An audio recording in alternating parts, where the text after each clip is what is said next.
Welcome to another edition of Conversations with a Martial Artist. We're at episode 14 now, and my guest today is Jade Barker.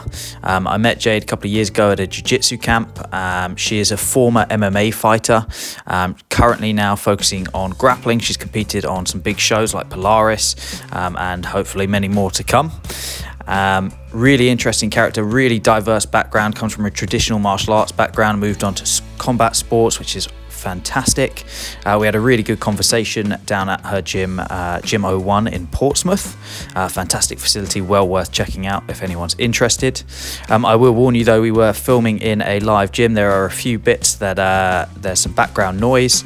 You can hear a couple of people nearby clanging things, and for some reason an alarm went off right in the middle of our recording, but we just powered on through anyway. So don't get distracted by the background noise. Just sit back, listen to our beautiful voices and our wise words, and I will leave you to sit back and enjoy now.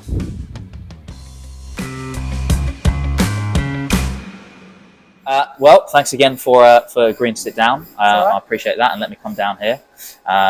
It's a cool setup you've got here. We were just talking, like having a little gym tour and stuff. It's a wicked gym. We are really lucky. Like this bit here, this gym room's been open since 2020. They opened it, and then obviously COVID happened. Yeah, that is piss poor timing. So it was so it opened up. We trained in here probably for about a month or two, and then obviously it shut. So so it's only sort of now, like obviously now everything's like fully back to normal. Yeah. But it's obviously still rammed even at like this time in the evening. So yeah. It's nice. Well, I remember you saying as well, over COVID, you still had quite a lot going on. Like you were running online classes and stuff, weren't you, for this gym? 100%, yeah. So I was really lucky, like, because I was like still like in that, like getting ready to fight and all that sort of thing, thinking like as soon as this is over, I'll fight, I'll compete. It just meant that I was just training still. So I was just like out every day, getting some training. And at the time, I'd like signed up to do that SAS Who Dares Wins. Oh, is it? So, so that was like even more of a reason for me to go and train. Yeah, for sure. Just in case the whole world stopped, I started to get ready to go into the army as well. Fair enough. So I was like That's quite a lot of things to balance. So I was getting fitness ready for that. But obviously, like, in between, I was like doing online classes, like for the kids, like for the gym, and then obviously training. Yeah. Not training. Like the weird hybrid. Like world with my little bubble. Yeah. So my friend thankfully had like a little setup in his house. So I'd go around every Friday and we'd get some rolls in, get some striking in. So I was really lucky, to be honest. Yeah, that is. My lockdown was just quite enjoyable. Yeah, do you know what? Mine, I got made redundant on mine, and I loved it for a bit because I was like, all I'm doing now is trading. I was just pissing about. Granted, I did run out of money pretty fast, but it was a good time. But you also didn't spend money on unnecessary shit. Like that's what I noticed. I was like starting to save money because I just wasn't spending it on a lot. It was pretty much just takeaways. Yeah, that's the only thing that was like that was all that was going on. Takeaways and training was my life. I love it. That's how I liked it. Mine hasn't really progressed much from there, to be honest. No. But then, so for people that don't know you, a little bit about your background. So you're primarily now just Jiu Jitsu, right? Just Jiu Jitsu now, yeah. So I started Taekwondo when I was 5. So I done Taekwondo from when I was 5 to 17. Awesome. I got to a 4th degree black belt in that. And then I got to the stage where, even when I was still doing Taekwondo, where I was just getting a little bit fed up. Just almost wanted a little bit more. Like I'd started to watch like the UFC and stuff like that. Yeah. I'd seen like that this was actually like proper fighting, so like I actually wanted to get a bit more involved in that. So like that had caught my eye. I'd started to like express a bit of interest in jiu-jitsu and stuff. So when I was 17, I went to an MMA gym. I went there for about 2 weeks, and you know when something's a bit wrong when you've never done jiu-jitsu or MMA before and you start beating the people like that in the sessions. Yeah. So I was like, I just at the time thought I was really good. Yeah, but then but then there was like a part of me that was also like, this probably shouldn't be happening. Yeah. And the coach was like, I can have you fighting within a month. And I was like, oh yeah, that sounds great. And then I think about a week later, I got told that he wasn't insured and he'd been kicked out of this gym. Great. And I thought that sort of explains everything. Yeah, that answers a few question marks. Yeah, and then managed to find my jiu-jitsu coach, Colin Howes. He was a little bit further down the road. At the time, like I said, I was still 17, so I wasn't driving or anything at that point. I was still just learning. So he was the nearest person to me, so I had to just start jiu-jitsu, and he'd done like a bit of striking as well. But as soon as I'd mentioned where I'd come from, from this training with this guy, and he was like, oh, he was like, yeah, he's like the local cowboy, and so yeah. So, but that was like my first, like, in a way, I sort of thank him because he sort of led me to Colin. So yeah, so it was really good. So I started jiu-jitsu from when I was 17. And then got into more kickboxing when I was 20. Okay. And which naturally progressed into MMA, which was always the goal anyway. And then just sort of going back to jiu-jitsu here and there. And then I sort of made the conscious decision to go back to jiu-jitsu fully at the beginning of 2022. Okay, cool. Well, that's really cool because I've actually seen a lot of like the stuff that you post of you teaching and things like that. A lot of your striking, you still incorporate a lot of them taekwondo elements, with kicks and stuff. Yeah, do you know what? I love it. Like, it's so cool. And yeah, it does. It looks good. The thing is I was quite fortunate. Like when I was doing MMA, like I could sort of like put it in with the striking, make it more relevant. Obviously, like some things you see taekwondo wise just like have no relevance whatsoever. But some of the bits that I was doing and sort of incorporating in, it ended up being quite effective. And I remember even one of my opponents, she was like, God, like we had to really study like some of like where you throw the kicks. Well, you'd move so different, right? Yeah, exactly. And so I'm really thankful for it. And I think I was able, like the style of taekwondo I did wasn't the sort of really flicky and stuff like that. It was a little bit more like karate based. So it did make it a little bit more effective, I guess. Right, that old school, harder style. Yeah, exactly. And like my kicks have always been relatively good from it. Like I played a lot of football growing up as well. So, and it all helps, doesn't it? So, so I think like I almost had a good background going into MMA. Yeah. Whereas like usually like a typical a traditional martial art wouldn't transfer, but I think I made it work. So that's kind of what I wanted to ask you about, because I knew you had a bit of that taekwondo background, and it is really interesting because you do see either like huge successes or absolute abysmal failures when you're trying to adapt like the more traditional stuff to like that modern sport environment. Yeah, 100%. But it seems like it's worked out quite well for you. Yeah, Obviously, quite a good career. There was obviously there was like a few things like my coach Brian would always be like, like my favorite kick is an axe kick. Sure. And like I'd be like mid fight and like throw this axe kick, and I'd be, don't fucking throw that kick, like stop throwing it, and like stuff like that. But like. So sometimes it would like naturally come out, and like I always notice if I was like on the defense, like some of those less effective kicks would come out. But then, but yeah, like I said, I do think I made it work. And the thing is I'm not disillusioned to it as well. Yeah, that's the thing. Like, people get too like tunnel vision on. I've got to use taekwondo or whatever it is. Yeah, and the thing is like, don't get me wrong, like I did really like it and I really enjoyed it, but I still consider myself a grappler. Like so. Yeah, it's really bizarre, even though I spent like majority of my life doing that. And and even though I think I'm a very natural striker, I think I move very well and everything like that. And I strike very naturally. Like it's not hard for me. Like I could pick it up very quickly, whatever sort of discipline, whether I like jump in a Muay Thai session or kickboxing, I can sort of make it work. However, but weirdly, I still think I'm a grappler. Identify as a grappler, I like it. Yeah. I identify as a grappler. And so that kind of brings on quite nicely. Obviously, grappling now is kind of your main thing. Is it gi and no gi you're doing? I know you train both. Yeah, I train both. I got my brown belt at the end of last year. Oh yeah, I saw that. Yeah, congratulations! I completely forgot about that. So I need to make sure that like I am doing some like gi comps. But the thing is, I just love no gi. Yeah. Like, and it's just so cool. Like I love like how fast it is. And I remember when I went to my first Polaris event, I literally walked in and I was like, Jesus, like this is. Like I remember seeing like grappling like years ago, like when I had my first ever comp, and it was like it was really cool, but it was still like this sort of low key thing. Sure. And then to go into like a massive like place where like it was all about like jiu-jitsu, like and obviously it is like more. They have a lot more no gi matches than gi. I was like, Jesus Christ! Like I didn't realize how fast it had progressed on and how big it had got. So So that's why I just sort of think it just seems a bit cooler. Yeah, fair enough. I mean, it's where like everyone's going towards the nogi stuff is a lot more popular. But at the same time, like I like it all. So it's fair enough.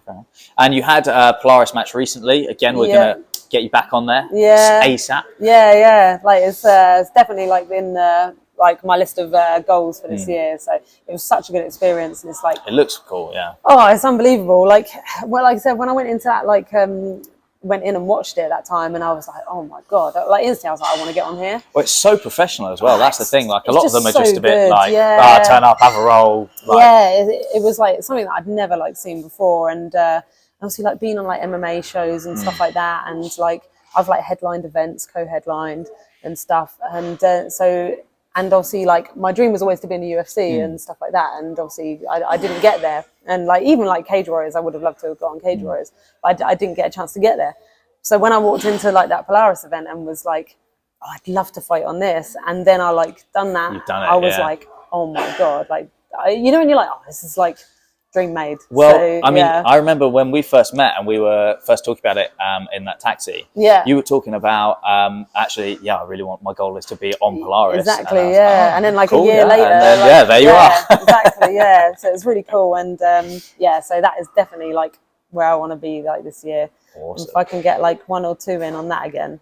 And the thing is, it's just cool, innit? Like, it's just a cool thing to like do. And I want to sort of get to that point where like, people like know who I am for grappling. Do you know what I mean? Like, Well, like, you know, you're on that right trajectory. Like the Polaris is about as big. I mean, for the UK for sure, 100%, right? It's got to be the biggest. And like even the fact it's on like Fight Pass and stuff like that, like it's just such good exposure. And it is just such a good event. it is. I'm itching to go to one. I was trying to get tickets for the one that you ended up being on, but before I even knew you were on it.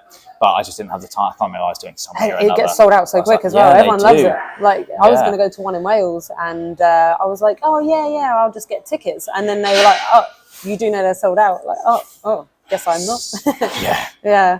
But and I think they're just going to get bigger and bigger. So it's a real good exposure. Yeah, absolutely. Wow. And how do you find like competing on the grappling scene versus the MMA scene? I genuinely prefer it. Like the whole thing, I actually prefer. So I remember like when we met and it was like at that camp and it was like super chilled. Everyone there was like really decent. I didn't come across anyone that I was like, oh, there's no arseholes fighting around. Nothing like that. Whereas like, don't get me wrong, I'm not saying that people are like that in MMA, but like it's you almost have to have like a slightly different mindset. Like just because you have to have like you know, so it's not as like pally. Like my friend Kerry, she's one that I fought on Polaris. She's one of my best mates. But like maybe that wouldn't work so much in an MMA environment. Yeah, it's harder to, I guess, put the striking element. Like when you guys were having your match on Polaris, like there was a pace to that. Yeah, like I wanted to beat her, like, and she wanted to beat me, but like at the same time, I wouldn't want to cave her face in. No, that's it. Yeah, it's a bit different. It's a little bit different, and. Like I think sometimes with MMA as well, you do have to really have that like sounds really cheesy, but sometimes you have to be like a bit of a killer be killed mindset, and I don't think I really have that. Yeah. Like I just like a roll. Like that's it. Like, sometimes it's just fun. Exactly. So I like that it's just for me grappling is just fun, and everyone around it is just chilled. Like there's no ego to it. Yeah. Whereas like in MMA, you have to have. Like, don't get me wrong, you don't have to have a little bit of ego. That's probably the wrong way to describe it, but I sort of feel like you have to have like... It's a lot more predominant, for sure. Yeah, and you have to... I sort of felt like I was always having to have like a little bit of a persona. Even if I wasn't feeling like I was going to win something, I would have to almost act like I was going to win. Like, but whereas with grappling, it's different. Like, you're just it's all good. Like, well, that's the thing as well. You see so many people, like even top level black belts, they've all fought each other a few times, and it's like, oh yeah, he's won against him twice and lost against him 3 times or whatever. And it's like it doesn't matter. Like it changes all the time. It's just a different thing. Yeah, it's like so different. And like the thing is, if I went against Kerry again, I'd still want to beat her. Like it's literally no different. Like, but we're still mates. Like it's just cool. It's just a really different vibe. Like, And what about the training for it? Is that different? Like, do you do like a proper training camp like you would for MMA? So I know that some people do. I typically don't. So I train all the time anyway, and I used to do that with MMA. I didn't really take much time off, like in between fights or anything. But it was more obviously when you had a fight coming up, like my diet would change, my conditioning would change a little bit as well, and also get like fight ready. Whereas like grappling, for me, like especially, it is a little bit different. Like I just find that I eat well all the time. Like I eat relatively well all the time anyway. I train all the time, so all I just pretty much do, and like my strength and conditioning like maintains the same. I did sort of go for a stage where I tried to do like more of a camp, like a focus, and and like make it a little bit more like what I did for MMA, like ramp up the conditioning and all that sort of thing. But I actually found that when it literally made no difference to the match. If anything, it just probably stressed me out a little bit more. Yeah, it's just a bit more miserable in the run-up, I guess. Exactly. So I've changed that a little bit now, and now I just like make sure I just keep training. Make sure if there's something in particular. So there was like for Polaris, there was a few things that I wanted to work on personally, just for my own game, which I did. And just made sure that in the rounds, rather than doing 5 minutes, 6 minutes, I was just making sure I was getting my 10-minute rounds in. But yeah, so I was just using that more for the just to make sure I could do it, like rather than sort of coming in here and then like suffering on a ski erg, like just to get my fitness in, you know, because ultimately where it counts is on the mat. So yeah, and I guess jiu-jitsu is a little different in that you can be a bit more. Not passive. Passive's the wrong word, but like you don't have to have like this insane conditioning. Exactly. Yeah. There's so many more little elements to MMA which just aren't the same in jiu-jitsu. But obviously, saying that, some people like train very differently. But I suppose it depends as well. Like the thing is, I have a full-time job. You know, I coach on the side and stuff as well. So getting in here to do my strength and conditioning as well as jiu-jitsu is very like tough. And I used to do that when I was doing MMA, and it was killing me off, you know. So it was just far too much. So now, like, it's almost nice to take a little bit of a step back with that, and just almost could be conditioned enough to like not get injured, and to like maintain like the strength and fitness. But mainly it is all done just via rolling. So. Yeah, that's the thing. Like you can make that as hard a workout as you like, just having a roll, can't you? Yeah, exactly. And like I was speaking to Ross Nichols about it, and he said he doesn't do any strength stuff at all. He just trains loads, like just rolls loads. Yeah. Well, fair enough. I mean, and I was like, works for him. Yeah, exactly. I'll take that advice. Yeah. And you've been training with those guys a little bit more, haven't you? You go to London Grapple. Yeah. So I go up there sometimes. It's a really nice gym actually. It's really like good vibes. And it's one of those places, as soon as I walk in, I'm like, I want a place like this. Yeah. Like, I'd love a gym like that. Like, obviously, like, here is huge. Yeah. But, I don't know, there's something about there that, like, I really like. Everyone that's there is really good as well. So I'll, like, go against a blue belt, and oh my God, they kill me. And I'm always like slightly mortified, but it's great. And like I come away with so much information as well. And Ross is a really good coach. And even like the other guys that they've got coaching there, like Nathan and people like that. Like I've always taken away so much, like when I leave from there. So yeah, it's just such a good place to be. And again, it's really cool. Yeah, like, I just leave. And I'm There's like, a good underlying element of it's just cool. This is cool. And for your MMA, were you professional MMA? Weren't you? Yeah, professionally. Yeah. Which is awesome. How did you find that in terms of transitioning from like up into the professional scene? So I was like saying this to someone the other day. So it's a little bit different for guys and girls, I think, and when I was doing it as well. So obviously, there's a lot more females out there now than when I first started doing it. Sure, yeah. So when I first started doing it, there was only a handful of us, and we all knew each other. We'd all been against each other in clubs and stuff like that. I think I said as well in that podcast I did the other day, my first AMI fight was against Fionn Davies. Yes, I remember you told me that. Yeah, that insane. Was hilarious. I mean, what a rough draw. Yeah, at the time, like obviously you're just like, oh, I know that she'd done like really well in judo, but you're just like, oh yeah, this girl, and then now she's like the best in the world. Yeah, she's like, double champ or whatever. I remember like telling someone before, I was like, oh, I fought Fionn Davies, and they were like, she done MMA, and I was like. Yeah, I didn't even know that until you told me about that as well. Like, I think she only had like 1 or 2 fights, and like I know that she'd done a podcast, and someone said that that she'd basically said that she didn't like getting punched, and I was like, all down to you. That might be me. Yeah. You're welcome, Theo. Yeah, but it was a lot. I thought I like 65, and I'm not 65 kilos. So. Right. So you have a lot of weight cutting. Yeah, so I ended up fighting at 52. Oh, okay. Yeah, complete, like even now, like I'm nowhere near 65. So it was massive learning curve for me. So like had that fight, had a couple of others, and then by that point, that was pretty much everyone done in the AMI scene. So so that was 3 fights, and then I was into pro. I didn't look at it any different, to be fair. Like just kept it much the same. It was just a matter of going from like 3 minutes to 5 minutes. Yeah.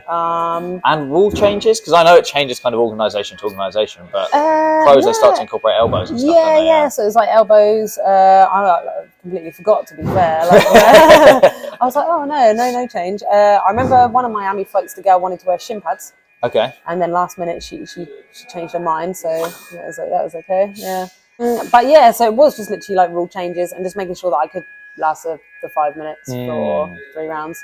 Hence where you get into the conditioning. And yeah, stuff, exactly. Yeah, and after I had my first pro fight. I had a really bad injury, and in the fight itself. Or in the run-up it was leading up to it. I should have probably pulled out, like looking back now, but at the time you're like, no, I can do it. Yeah. But yeah, it was like a really bad back injury, and it still gives me like issues now. But like I should have pulled out looking at it, but but I fought with it anyway. And then after that, my coach was very much like, look, you are probably going to have to get into more conditioning now. Right. And then after that, like the more I started like looking after like my body a lot more, like all these sort of like little injuries started to go anyway. So yeah, it worked a lot better. Yeah, that's the thing. It makes such a difference. I had on the podcast, I had a friend of mine who's a physio as well, and he's a Jiu Jitsu competitor.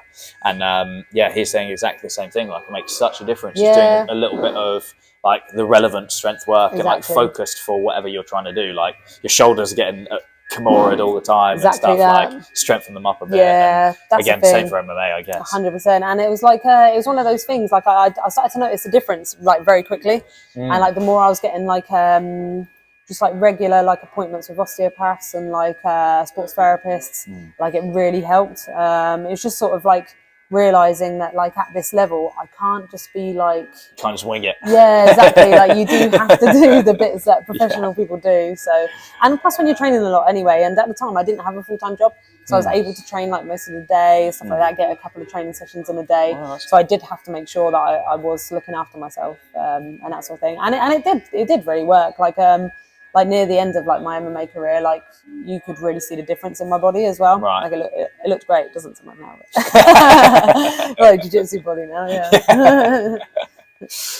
But yeah, that's cool, I guess, because I mean, it makes such a difference having that training and like that strength, and being a pro and saying you don't have like the full-time job anymore. You must have so much more time for it. How do you kind of balance that? Like, what is a pro MMA fighter's life like? So I was really fortunate. So what I would do is I would like obviously get up in the morning, I'd take my dog for a walk, I'd come here, I'd teach, I'd train, go home for a little bit, eat, have a nap.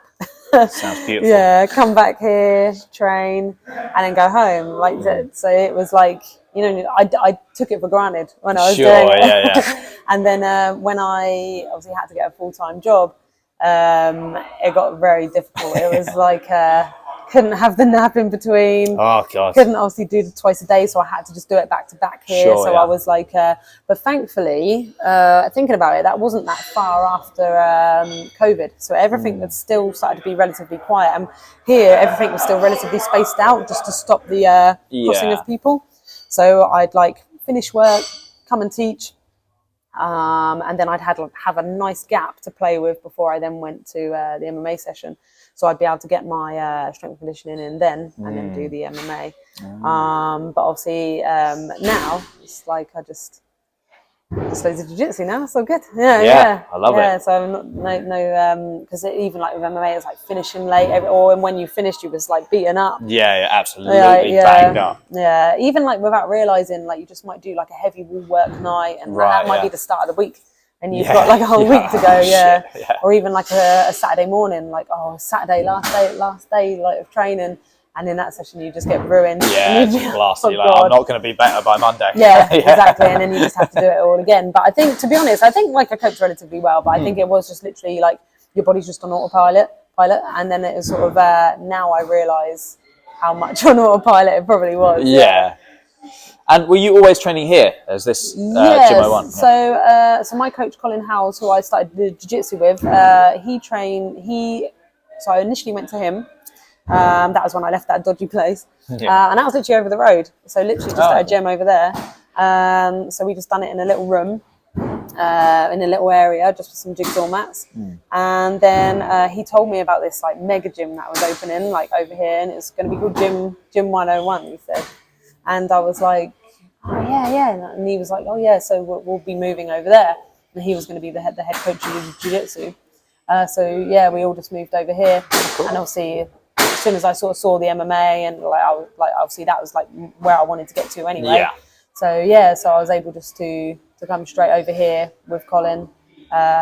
Initially I just was still doing a bit of jiu-jitsu, and then just made the transfer then to kickboxing, which then led into the MMA.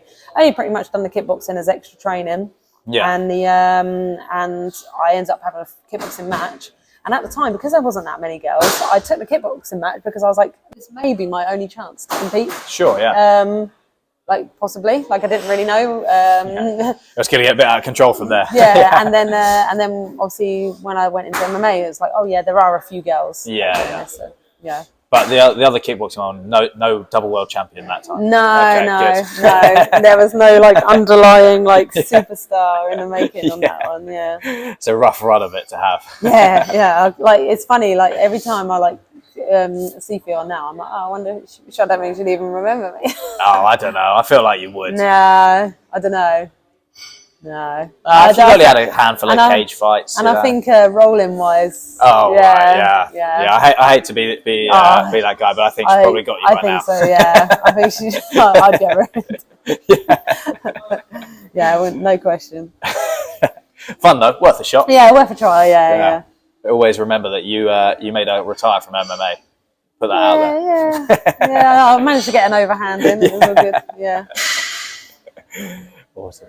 And then, so going back to the jiu-jitsu and kind of the training stuff, I thought it would be quite a cool thing to talk about is some of the camps. Because obviously, you and I met at the, what was it even called? Mallorca BJJ Yoga Fest a couple of years back now. Mm-hmm. Was that, what year was that? 21? 22. 22, yeah, there you go. And that's an awesome experience. Yeah. And you've done it a couple of times, haven't you? Yeah, so I went on the second one this year, last year, so 2023. I've booked again to go this year. Love it. It's mainly because like that one in particular is obviously like the coaching's awesome, like everything around it is like great, like the people that are there. Joe, who organises it, he's awesome, and then obviously like you get to know the coaches, like I'm like quite good friends now, like with like Ross and like Dan Strauss, and people like that. Even like the yoga instructors, Yelena, and even like some of the shamanic, like however you pronounce it. Like I keep in contact with all of them, cool. Some of the other people that run like some of the different ceremonies as well. So like it almost becomes like when I went back this year, what was really nice about it, it was like just meeting up with your friends again. Yeah, like everyone knows you. Yeah, it was it was really nice. Like as soon as I like got there, I was like just on a sun lounger, and I saw I don't know if you remember Fiona, who done like the cacao experiences. Vaguely, yeah. And I saw her, and straight away she was like, yeah, like giving me a big hug. And then I saw someone else from last year, and it was just really nice. You just felt like you were just back with your mates again, and no time had really passed, which was really nice. So that one's very special, like, and because it's all at the one complex, and also it's the most insane place I've ever been to. Yeah, it's like the top of the tree, I think. Yeah, definitely. But yeah, so I'll be going back. Obviously, I've done the ones like in the summer week. Yeah, I'd love to do that one as well. Yeah, that was really good, really big. That was in Sardinia, so literally just stayed like 10 minutes away from the venue. So beautiful. Like every morning, out, coffee and a croissant, walk to the venue, 10 minutes, and you're there. Great. And obviously that was like on a much larger scale. Yeah. And like beautiful beaches there. Yeah, like, that one's huge, isn't it? Yeah, I was great. Doing that one. It's really good. And some really good people there, like Kanan Duarte. I saw that actually. Yeah, Vitor Shaolin, who's our so that's my like that's where our jiu-jitsu school comes from. Oh, okay. So it was really good to go and train with him. And they had the Enyo contenders out there as well. Oh, yes. So I managed to compete on that. Awesome. They've got really good stuff going out there. Every night they've got like a different event on. Yeah, I saw it. So Like, you're it literally looks just like insane. It's out the doing best like jiu-jitsu thing yes, you could do. you're literally just like out partying every night. Like Yeah. it's awesome. It's really, really good. Like I said, nice beaches. I spent my birthday out there as well. Oh, so awesome. it's like good time. Like, it was really good. So yeah, I definitely want to get on some more. My friend's just been on the Globetrotters one. Oh, yeah, we were saying. Austria. Yeah. Oh, yeah, the Austria one looks really cool. So the Globetrotters is one I'd like to do as well, because they have so many all over the world. Yeah, which look I awesome, think that maybe we should do another one. Yeah, definitely. I'm game. Yeah. I want to do at least one every year is kind of my Yeah. personal thing, because I think they're such cool experiences. You meet so many awesome people, Exactly. and you get to train with like some top-notch Yeah, like that's the instructors. thing. And like so like last time in Mallorca, like Roger Gracie, like being there and stuff like that, and obviously the year before, like Clark Gracie. So it's like get to really sort of like you spend time with these people as well. Yeah, right? that's the weird like, thing for me. I think it's not just like if you go to a seminar, there's the guy and he's up there and he's teaching you stuff and you're doing it, and maybe comes around, corrects you. Oh, cool, thank you, coach, whatever. But afterwards, later on, you're like just sat next to him having dinner, or you're on a sun lounger next to him on a paddleboard. I am like when I first started learning like off Dan, like I was like, oh my god, it's Dan Strauss, like, and then now he's like my mate, or like he'd just like come down in the morning, and be, oh, what are you up to today, blah blah blah. He's like sit, chat, play games. Yeah, together, he's a really like, cool dude. Or like in the evenings we were all like out playing like games together, like and you're just like it's the same sort of thing. Like this is just cool. I'm just with cool people now. I'm in this like I hang around with these people now. So yeah, I love it. Like and it was much the same at the summer week as well. Like I know like Paulo Meow, people like that. They were like always out. So yeah, it's really cool. Trying to think of some of the other guys. Like I saw such a long list. Yeah, there was loads. I can't even think. There was like quite a lot of people that I didn't even get a chance to go. Well, that must be it, because a lot of them, they're all kind of on at the same time, right? Yeah. And like, so there's a lot of overlap. The good thing is that about 5 of us went together.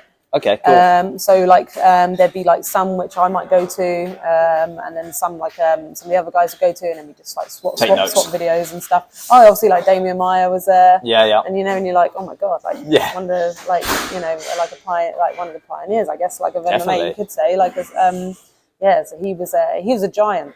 Really? Yeah, massive. Oh, I didn't even know that. Yeah. Everyone's big to me, but like, he was very big.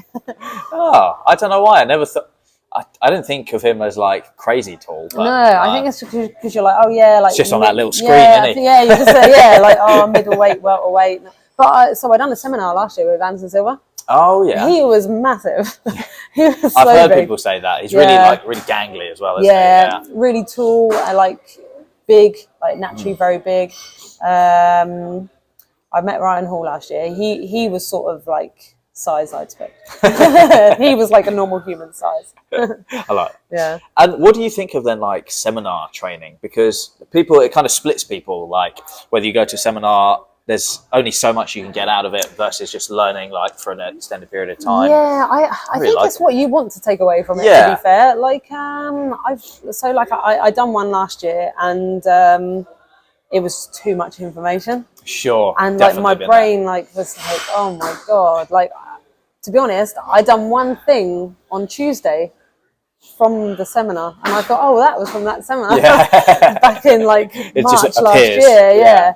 But like but it was and it was a very long one as well. So like information wise, I couldn't really take a lot from it. But then there's other seminars which like just very instantly engage. Clicks, I think it just depends on what's being taught and like who buy and stuff as well.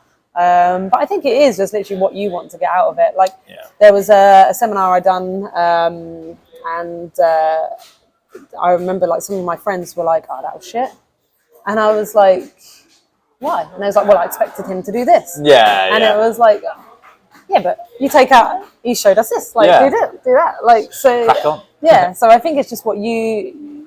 If you expect them to do something and they don't do it, you're obviously going to be disappointed. But like, if you just take away what they do give you, like But that's why I really like the summer camp stuff, because and like the yoga festivals and stuff, the jiu-jitsu festivals and stuff like that, because you can almost like look at whose game you want, and sometimes even under timetables, like it says, so like what they're doing exactly, like so for this time, like with the jiu-jitsu and yoga one, it said every day what the coach would be doing. Oh, that's cool. They might differ from it a little bit anyway. Yeah, but like at least you got an idea of like. Yeah, I had like a little bit of an idea. Yeah. So there was like a couple that like my friend like didn't go to because he was like, oh, I'm gonna get leg locks in today, whereas like so and so's covering mounts or something like that. So it was almost like so yeah, you could almost like just have a little look. But I personally think with seminars, you take away what you're willing to take. Yeah, definitely. I mean, I've never been to a seminar where I've got nothing from it. Some seminars are better than others. Yeah. But I've never had nothing. And sometimes it's interesting just to watch them move and how they. Yeah, and I just like the photo at the end. Yeah. Just be like, I met this person. Yeah. Like, I'm just happy with that. But even at the summer week, there was a few days that I was like, my brain's gone. Yeah. And like there was one day in particular. It was like coming to the end of it. I was like, my brain's got nothing left. Like it's not retaining this information. But it's still cool to be there. Like like you're still training with like these world-class guys. So yeah, so it was like I said, I think it's more your attitude towards these sort of things. I think so. And again, like you said, where one day it might just appear. Yeah, and you're like, oh yeah. Like I said, like that one. From there, you have no idea. It was literally like February, March last year, and at the time I was like, oh yeah, this isn't retaining, and then I done it the other Tuesday. Yeah, just popped out. Out of nowhere.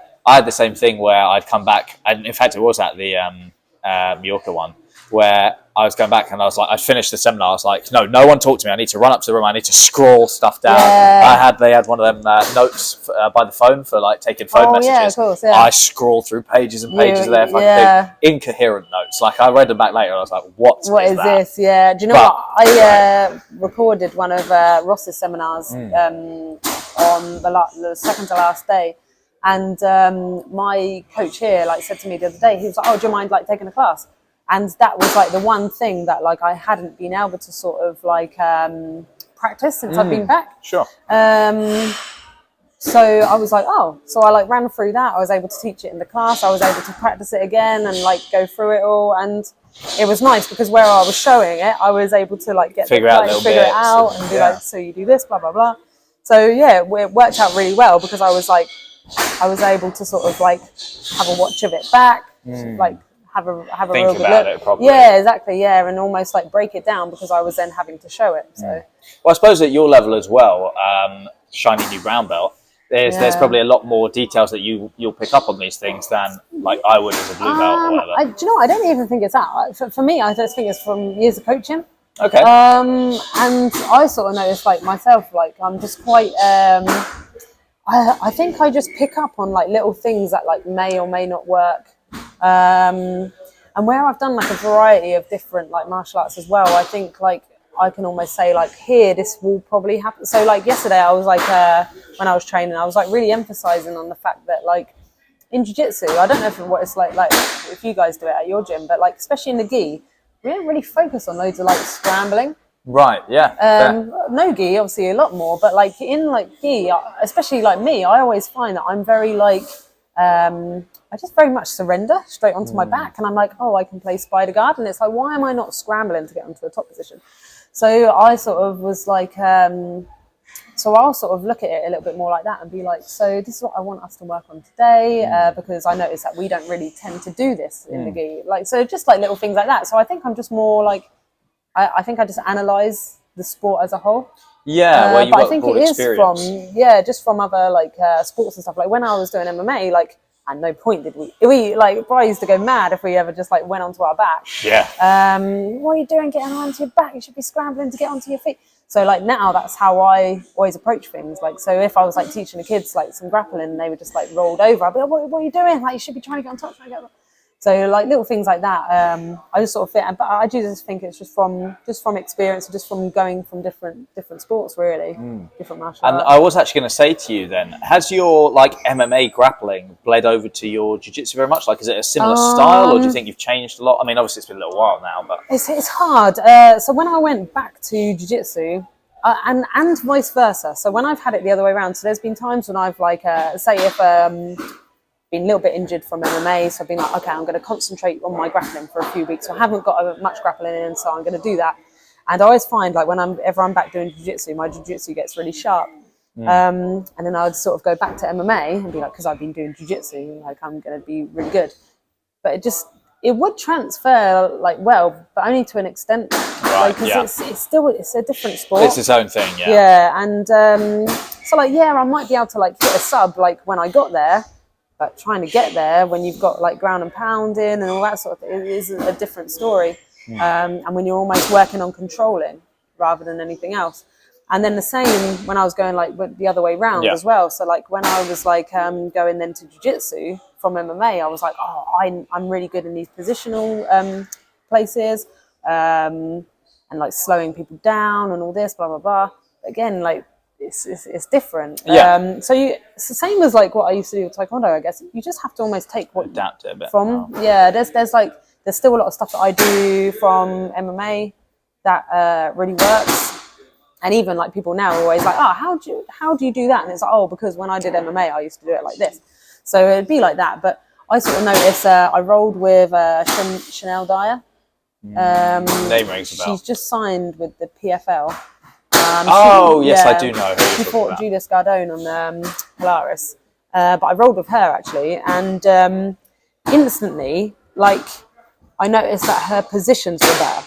Okay. Like, so even though like I was attacking more for more subs, she just had better positions, and that's something that I noticed quite a lot with when you roll with someone like in MMA. And like one of my friends, he does MMA.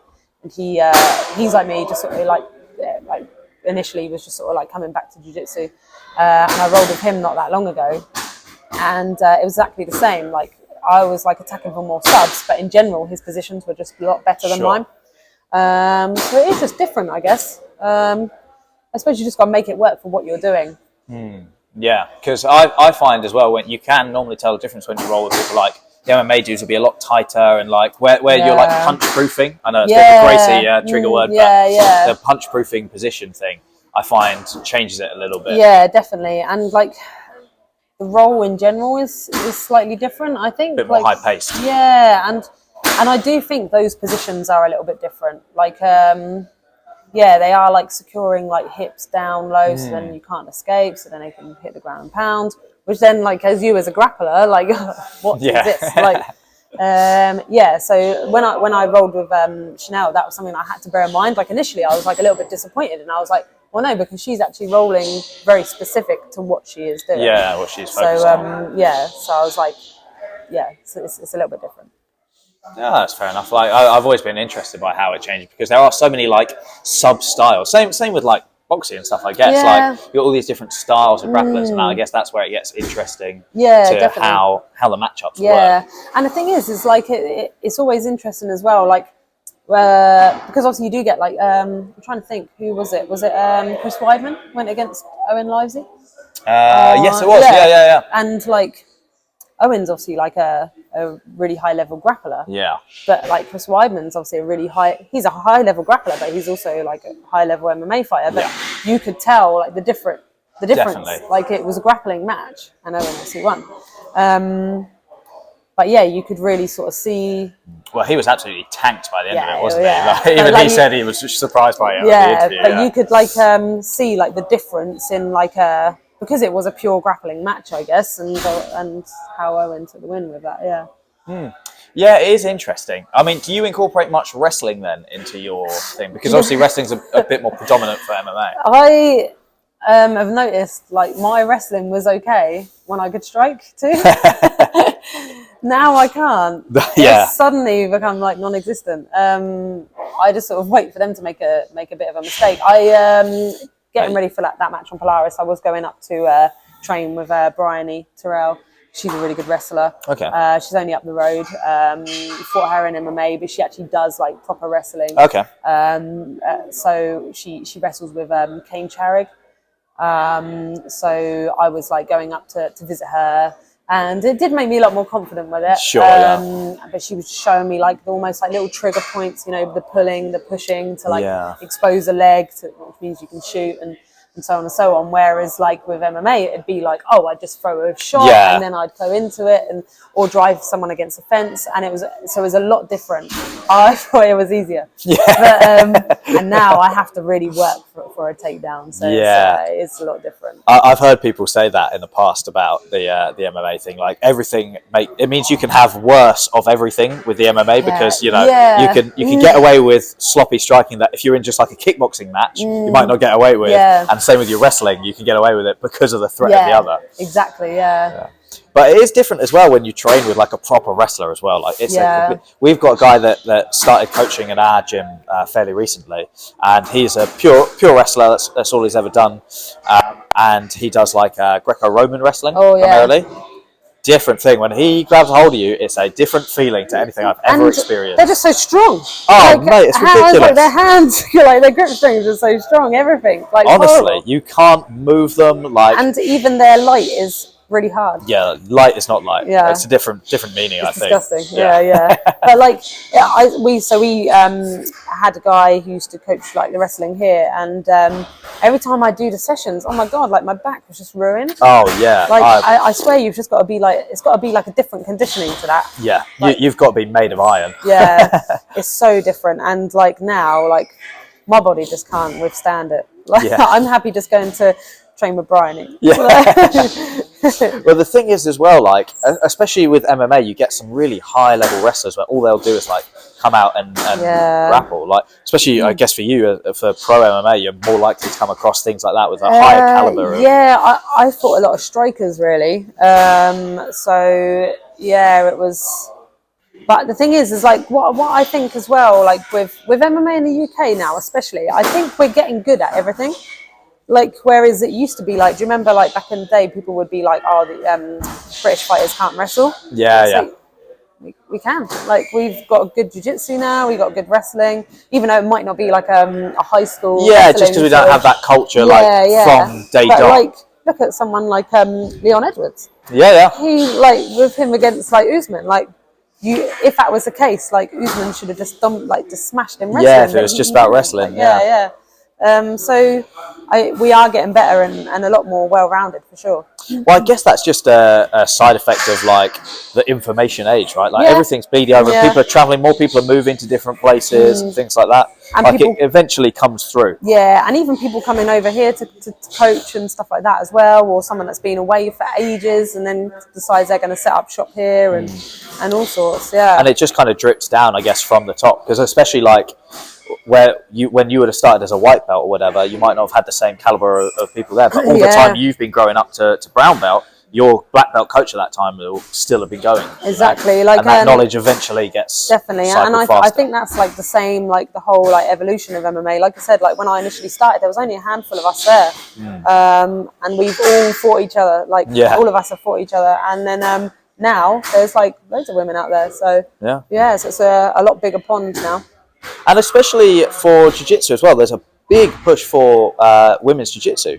Like there are some fucking beasts out there at the moment. I'd say some of the top grapplers are the girls. Like Fionn is exactly. Yeah, like that's the thing. What's her name?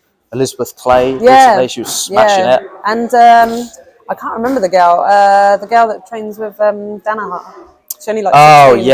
Helena. Something or another. Yeah. She's savage. Like 16. Yeah, that's it. Like.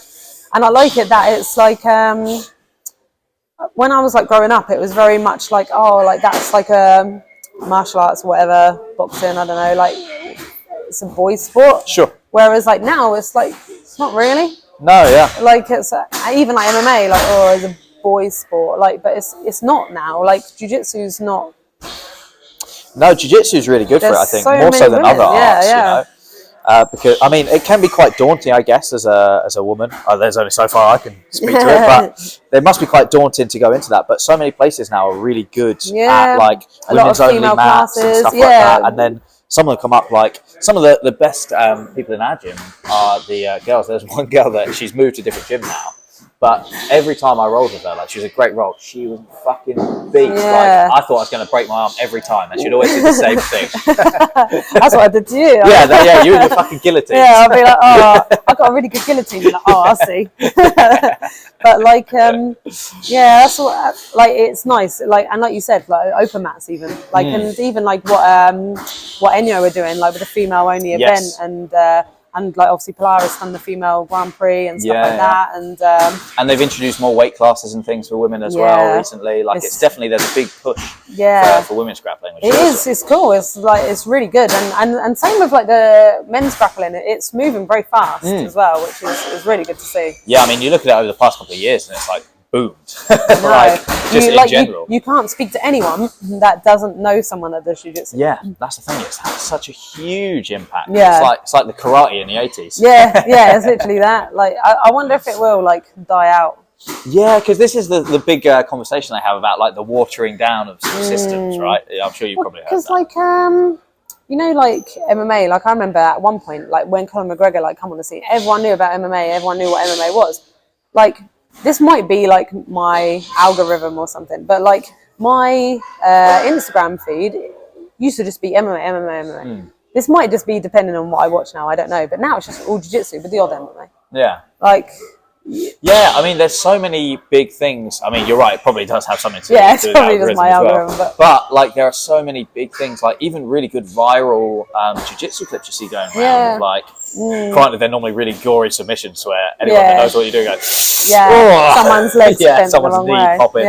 Yeah, but yeah, it's definitely getting a big bit of mileage. And again, people like you compete on Polaris and things, and like pushing it forward and letting these shows like be such a big thing. It's fantastic because there's not much competition. And like I like it, like you know, like being here right at this gym. Like there's not many sort of female grapplers here, but you know, it's nice to sort of like set a bit of an example for the ladies here and stuff like that. Especially as a coach as well. I mean, you'll have all the like. Not younger necessarily, but like the lower. 100%. And like even like the other day, like we was out for our Christmas pie, and all the ladies were like, "Jade, can you teach a ladies jiu-jitsu?" Yeah, so like little things like that, and you're like, they look up to me a little bit. It's nice. And like teaching like yesterday, like and had so much positive feedback from the ladies. So it's nice to like be like to have like that positive impact on them, you know.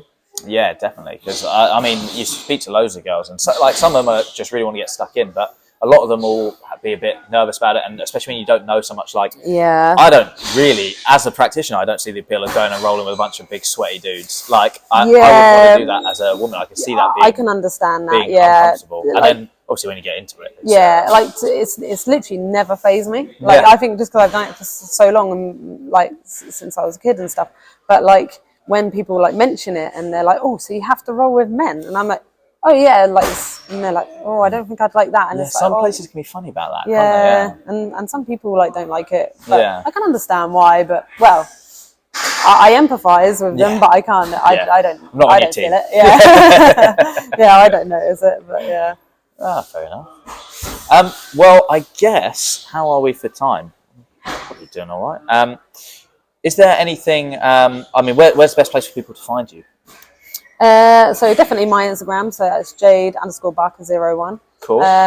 You see all the stuff I do outside of jiu-jitsu as well. And all the big matches coming up. Yeah.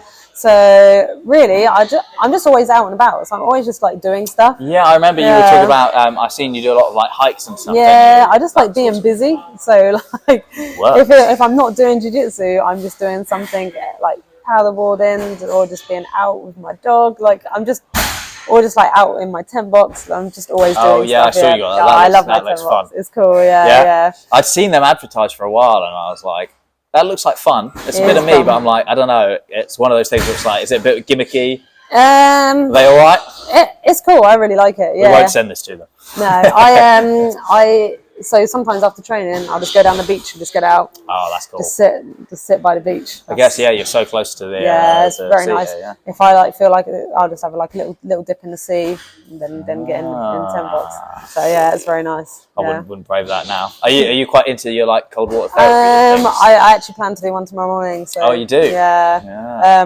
Obviously, I first started like when we went to Mallorca last year. Yeah, that was the first time. I did it a few times when I was traveling as well. But yeah, it's cool. How was it? Yeah, I was not very good at it. Yeah.